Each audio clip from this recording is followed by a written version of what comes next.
दोस्तों, बांग्लादेश से आने वाले अवैध घुसपैठियों के कारण हमारे देश के ऊपर आर्थिक बोझ तो बढ़ ही रहा है और उसके साथ ही साथ हमारे देश के ऊपर एक सुरक्षा का खतरा भी पैदा होते जा रहा है। अभी कुछ दिन पहले अहमदाबाद के चंडौल झील में अतिक्रमण हटाने के दौरान हजारों की संख्या में अवैध बांग्लादेशी घुसपैठिए मिले और जिनके पास सैकड़ों तो ऐसे थे जिनके पास कोई वैलिड कागजात नहीं था और उनके पास फर्जी तरीके से आधार कार्ड, वोटर कार्ड और पैन कार्ड और राशन कार्ड सब पाए गए। दोस्तों नमस्कार, मैं धर्मराज प्रसाद। आज की वीडियो में हम लोग इस बात पर चर्चा करेंगे कि आखिर ये अवैध घुसपैठिए भारत में प्रवेश कैसे कर जाते हैं। सबसे पहले देखा जाए तो हमारे देश का बांग्लादेश के साथ जो सीमा रेखा है वो सबसे लंबी सीमा रेखा है और ये लंबी सीमा रेखा लगभग 4096 किलोमीटर की सीमा रेखा है और भारत के पश्चिम बंगाल राज्य में इसकी सबसे लंबी 2217 किलोमीटर की सीमा रेखा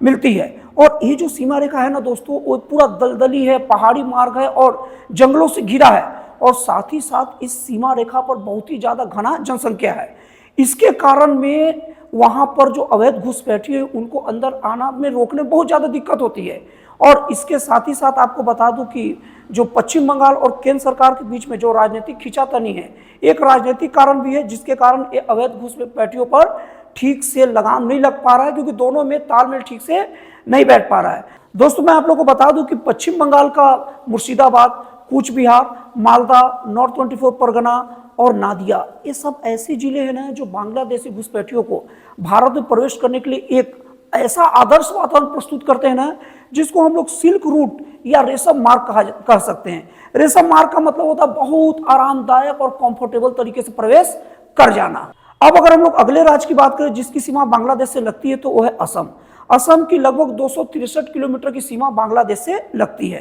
और ये जो सीमा है ना वो ब्रह्मपुत्र नदी और ब्रह्मपुत्र की जो सहायक नदी है और उन नदी के किनारे घने जंगल रात के समय बांग्लादेशियों को भारत में प्रवेश करने के लिए एक आदर्श वातावरण प्रस्तुत करती है, क्योंकि जंगल और नदी के कारण ठीक से सड़कों का निर्माण नहीं हो पाना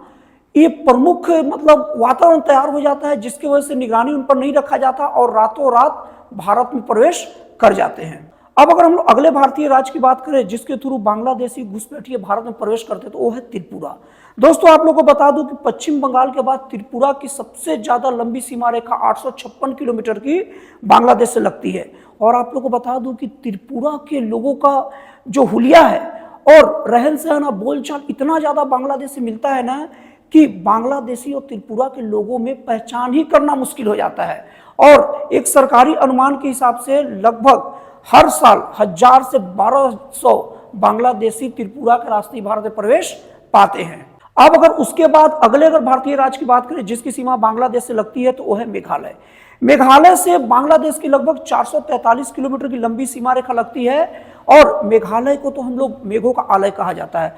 मेघालय में ही विश्व का सबसे ज्यादा वर्षा वाला क्षेत्र है, जिसके कारण यहाँ बहुत ज्यादा घने जंगल होते हैं और एक घने जंगल और यहाँ के विकास ठीक से नहीं हो पाने के कारण जिसके कारण वहाँ के जितने जो रास्ते हैं सब ग्रामीण रास्ते हैं और जितने जो रास्ते जो हैं वो नदियों पर ही आश्रित है, नदी के पानी के आधार पर तय होते हैं। इसके आधार पर सुरक्षा बलों को उन लोग को पकड़ना मुश्किल होता है और बहुत आसानी से भारत में प्रवेश कर जाते हैं। अब ये तो भारत में प्रवेश कर गए, अब हम लोग ये जानने की कोशिश करते हैं कि भारत में प्रवेश करने के बाद वो सर्वाइव कैसे कर पाते हैं। ये जब भारत में प्रवेश करते हैं ना तो पश्चिम बंगाल के बहुत सारे स्थानीय गिरोह सक्रिय हैं जो क्या करते हैं, इन बांग्लादेशियों से 5000 से लेकर 25,000 रुपए तक लेते हैं, जिसमें इन लोग उसके फर्जी आधार कार्ड, फर्जी पैन कार्ड और फर्जी राशन कार्ड बना देते हैं। यहां तक कि इन लोग के फर्जी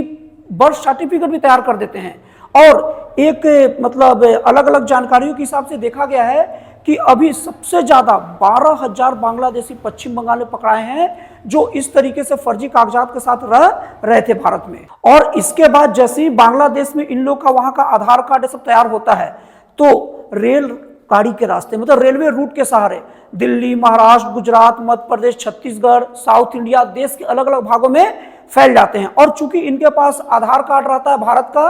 और इन लोग पहले से तैयार रहते हैं तो उन लोग की जल्दी से उन लोग की भाषा सीख के उनमें घुल मिल जाते हैं और इस तरीके से नए नए रोजगार की तलाश में लग जाते हैं। तो दोस्तों इस तरीके से हमारे देश में बांग्लादेशियों का प्रवेश होता है। तो आपको ये जानकारी कैसा लगा, आपको एनालिसिस कैसा लगा, मुझे कमेंट करके बताइएगा। तो दोस्तों फिर मिलते हैं अगले वीडियो में एक नए, एक जन कल्याणकारी और एक राष्ट्रवासी प्रेरित नए विचारों के साथ।